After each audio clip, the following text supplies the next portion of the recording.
everyone, welcome back to Legalese Translator. My name is Heather Hoyle-Twin, and joining me here today is Heather Douglas. Hi. Hi. So in this video today, we're going to move on into a series of videos that's going to be on motion terminology. So in a previous video, we explained what a motion was. And basically, it's kind of like a little mini hearing that people bring before the actual trial of a case. In civil litigation, the very important rule that we have to look at is Rule 37. Now, of course, when you bring a motion, to court, you have to prepare some paperwork so that the judge and the other side know what your motion is about. I'm just going to explain a little bit about Rule 37.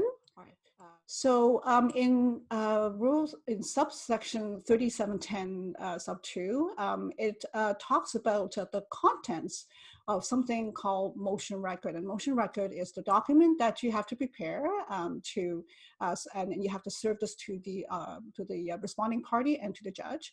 It talks about what it should contain. And so if you follow with me here a little bit, it says contents of motion records. The motion record shall contain in consecutively numbered pages the following: a table of contents, that's straightforward, a copy of the notice of motion, and C, a copy of all affidavits and other materials served by any party for use of the motion. So Heather, what does the word affidavit mean? An affidavit is a statement of facts that's within the deponent's personal knowledge. Affidavits are written in the first person with consecutively numbered paragraphs. And each paragraph has one fact that you are describing. Oh, I see. Now, so what is the purpose of the affidavit in a motion record? The purpose of the affidavit is to give the court evidence in support of the relief that you are seeking. Okay.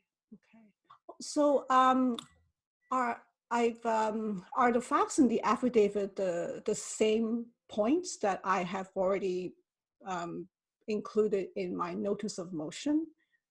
You might see similar facts referenced in both the notice of motion and the affidavit.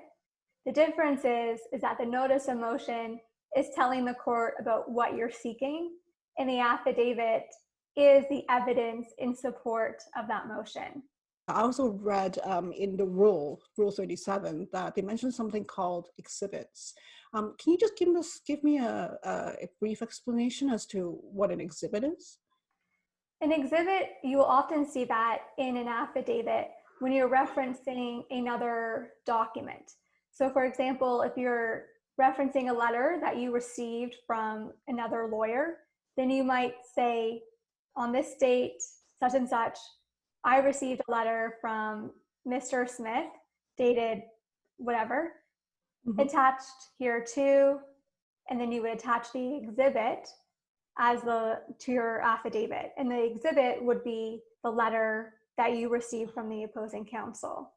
And that exhibit, just like your affidavit, is going to be commissioned by Commissioner of Oaths. Oh, I see. Okay, well, thanks very much, Heather, for that, for the explanation. Thanks very much for watching, and don't forget to subscribe if you're new to our channel. And we hope to see you in the next video. Thank you. Bye.